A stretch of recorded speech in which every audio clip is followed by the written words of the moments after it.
हमारे माधवदास परम भक्त हुए श्री जगन्नाथ जी के,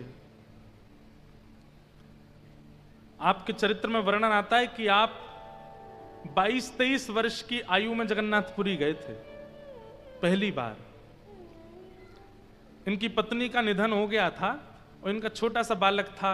उस बालक की रक्षा में ही पूरे दिन रहते थे, उसी की चिंता करते रहते थे।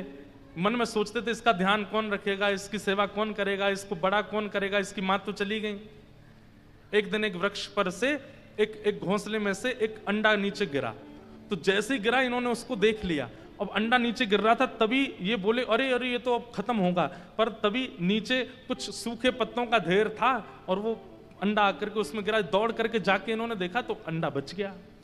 उससे इनके मन में भावना आई कि भैया मैं क्या सोचता हूं कि इस बालक की रक्षा मैं करूंगा, सबकी रक्षा और सबको जिवाने की जिम्मेवारी तो ठाकुर जी ने ले रखी है। हम चाहें जितनी रक्षा कर लें, ठाकुर जी को प्राण लेने होंगे तो ले ही जाएंगे। और चाहे कोई व्यक्ति कितनी भी दुर्घटनाग्रस्त परिस्थिति से निकल जाता फिर भी बच जाता है। हवाई जहाज क्रैश हुआ अहमदाबाद में, लेकिन एक व्यक्ति निकल के कैसे आ गया उसको खुद नहीं पता मैं कैसे बच गया। कई लोग कहने लगे कितना भाग्यशाली व्यक्ति, कितना सौभाग्यशाली व्यक्ति। ये बातें तो चलो बनाने की हैं, लेकिन बात यह है स्पष्ट कि अभी उसका जीवन अंत हुआ नहीं है। अभी उसके जीवन के जो शेष दिन थे वो पूरे हुए नहीं है। जीवित रहना भाग्यशाली नहीं होता, इस बात को भूल जाइए। और किसी के असमय पर प्राण चले जाना ये दुर्भाग्य नहीं होता। हम उस समय एक व्यवहार निभाते हैं और उस समय कहते हैं कि भाई बहुत बुरा हुआ, बहुत बहुत गलत हुआ। उस समय कहना पड़ता है, कहा भी जाता है। परंतु हम सबके जीवन के दिन शेष हैं, वो पहले से नियुक्त हैं, उतना करना ही पड़ेगा।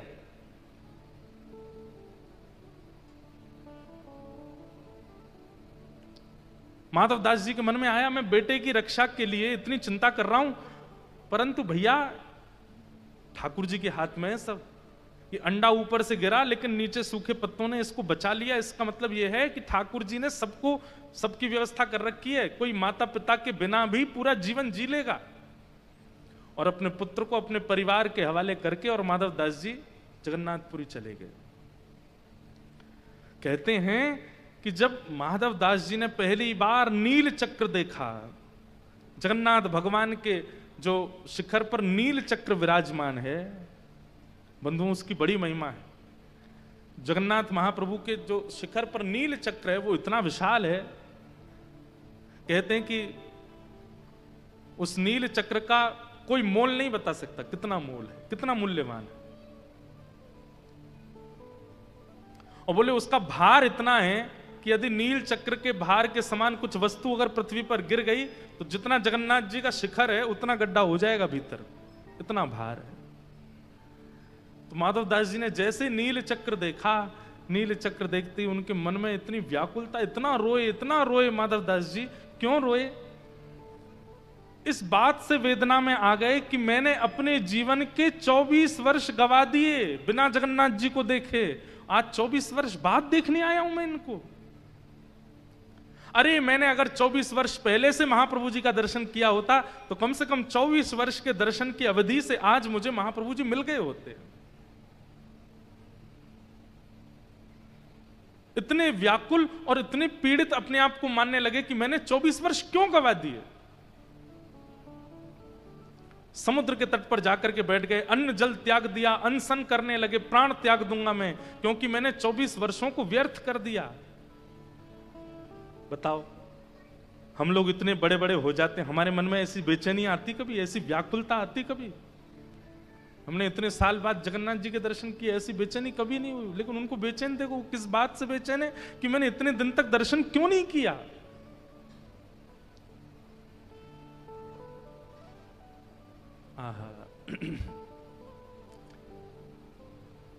ब्रह्मवेदी पर बैठे हुए महाप्रभु जगन्नाथ जी आज बड़े व्याकुल से दिख रहे हैं। पुजारी जी ने जाकर के कहा, महाप्रभु जी आपके मुखमंडल पर यह शुष्कता दिख रही है, क्या कारण है, आप इतने उदास क्यों लग रहे हैं? तो महाप्रभु जी कहते हैं, मेरे परम भक्त माधवदास आए और वो 3 दिन से भूखे प्यासे बैठे हैं समुद्र तट पर और कारण जान करके आश्चर्यचकित हो जाओगे। इसके पीछे कोई और कारण नहीं, केवल एक कारण है कि उन्होंने इतने साल पहले मेरा दर्शन क्यों नहीं किया। इस बात से वो अनशन कर रहे हैं। मेरी आज्ञा है, थाल में महाप्रसाद लेकर के जाओ और माधवदास जी को पवाओ। प्रसाद लेकर के माधवदास जी के पास गए। माधवदास जी बोले मैं तो अनशन व्रत पे हूं। बोले अरे महाप्रभु जी ने स्वयं भेजा तुम्हारे लिए। ये बात सुनते ही पहले प्रसाद पाया और जैसे ही माधवदास जी मंदिर में दर्शन करने के लिए आए, महाप्रभु जगन्नाथ जी बैठे बैठे अपनी ब्रह्म वेदी पर ही झूमने लगे। इतने आनंद में भर गए माधवदास जी को देख करके। माधवदास जी बोले भगवान मैंने जीवन में कोई साधन नहीं किया, मैंने जीवन में कोई तप नहीं किया, मैंने जीवन में कोई उपलब्धियां प्राप्त नहीं की, आप मुझे देख करके इतने प्रसन्न क्यों हैं? महाप्रभु जगन्नाथ जी कहते हैं 3 दिन का जो तुम्हारा विरह था ना, उस 3 दिन में 300 वर्षों की साधना पूरी हो गई। 300 वर्षों में जो साधना होनी चाहिए वो 3 दिन के विरह में तुमने पूर्ण कर दी। इसलिए श्रीमद् भागवत जी में वृत्रासुर भगवान से कहता है समंजसत्वा विरहय कांक्षे, मुझे विरह दे दीजिए। कथा सुन करके, भगवत दर्शन करके, संत वाणी सुन के, किसी महापुरुष का दर्शन करके बंधुओं यदि हमारे नेत्र सूखे ही रहते हैं तो इस बात का यह प्रमाण है कि कहीं ना कहीं चित्त में दुष्टता है। कई लोग कह रहे होंगे हमारी तो आंख ही सजल नहीं होती, महाराज जी स्पष्ट सीधे हमको दुष्ट कह रहे हैं। नहीं, आपको नहीं कह रहा हूं, आपके मन को कह रहा हूं।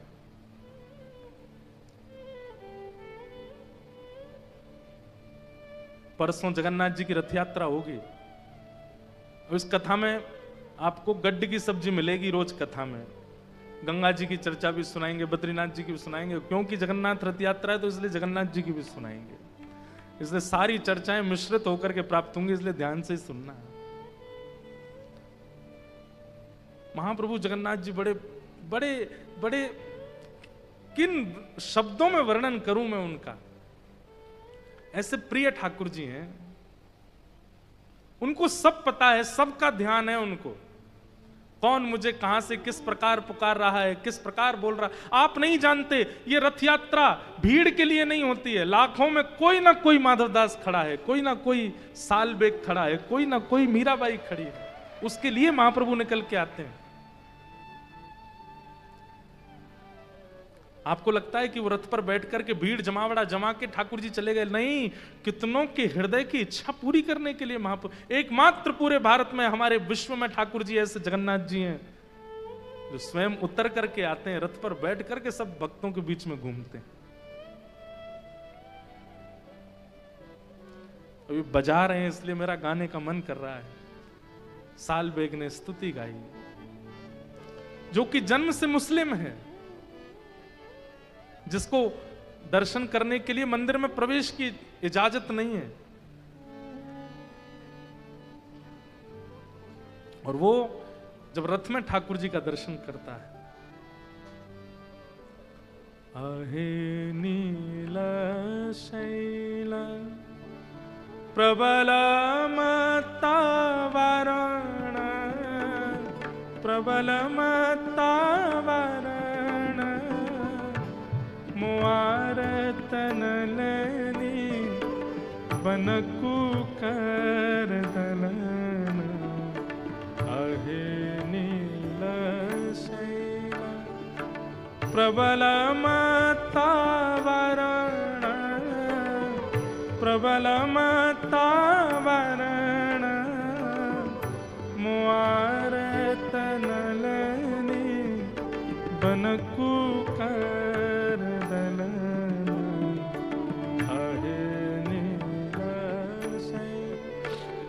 सालबेग कहता है, अरे नीलाचल पर्वत पर विराजमान मतवाले हाथी जगन्नाथ। ठाकुर जी को हाथी की उपमा देता है। भैया तानपुरा इतना तेज है ना, कम कर दो इसको। मतवाला हाथी क्यों बोलता है? क्योंकि जगन्नाथ जी जब अपने मंदिर से उतर करके आते हैं ना रथ की ओर, उस समय की झांकी देखने लायक होती है महाप्रभु जी की। वो गोदी में बैठ के नहीं आते, या किसी नीचे किसी आसन को लगा करके नहीं आते महाप्रभु जी। एक हाथी की तरह ऐसे अपनी दोनों भुजाओं को पुजारियों के कंधे पर रख देते हैं और ऐसे झूमते हैं आगे पीछे, और झूमते हुए ऐसे जैसे छोटा बालक घुटमुन चलता है ना, तो घिसट घिसट के चलता, ऐसे चलते हैं महाप्रभु जी। सीढ़ियों पर कूदते हुए आते हैं नीचे। तब साल्वेग कहता, आपका ये मतवाला पना देख करके मैं आपको उपमा देता हूं क्या, कि हे नीलाचल पर्वत के मतवाले हाथी जगन्नाथ, जिस प्रकार हाथी कमल के वन को नष्ट कर देता है, मेरे चित्त के आर्तरूपी इस कमल को आप नष्ट कर दीजिए नाथ। गजराज चिंता कला थाई घोर जले न, गजराज चिंता कला थाई घोर जले न, चक्र पेशी नक्रनासी उधरी अपन, अहे नील शैल प्रबल मत वारण, प्रबल मत वारण, मुआरत नलनी बनकु करदन, अहे नील शैल, अहे नील शैल, अहे नील शैल। व्याकुलता। हम बस दर्शन करते हैं और चले आते हैं, हमारी बस इतनी इच्छा रहती है। पर कभी राधा रमण जी के सामने खड़े होकर के नेत्र सजल इस बात से हो गए कि पिछले 15 दिनों में आपकी याद नहीं आई मुझको। नाथ क्यों नहीं आई, आप मेरे चित्त में स्मरण रूप में क्यों नहीं आए। बंधुओं, ये व्याकुलता, ये विरह प्रेम ठाकुर जी के प्रति जो है, इस बात का द्योतक है कि आपका चित्त ठाकुर जी ने स्वीकार कर लिया। इसीलिए आपको इतनी बेचैनी होती है, इतनी व्याकुलता होती है ठाकुर जी के दर्शन की।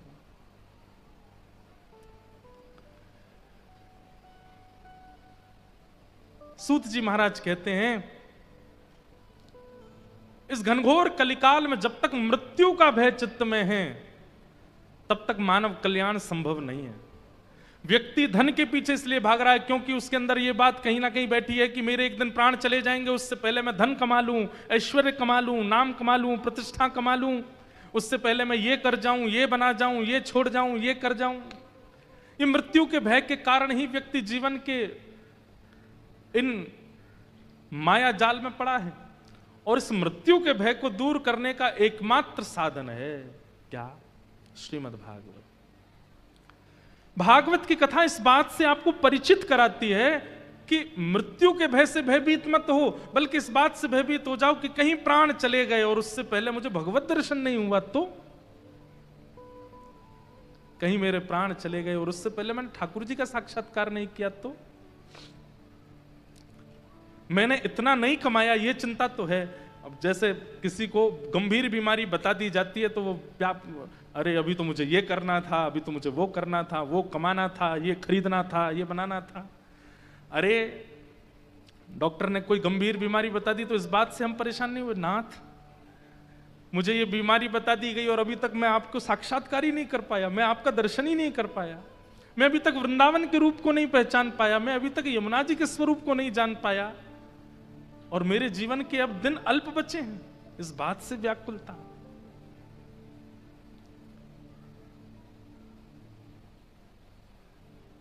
और भागवत जी आपको उस भाव से परिचित कराती हैं।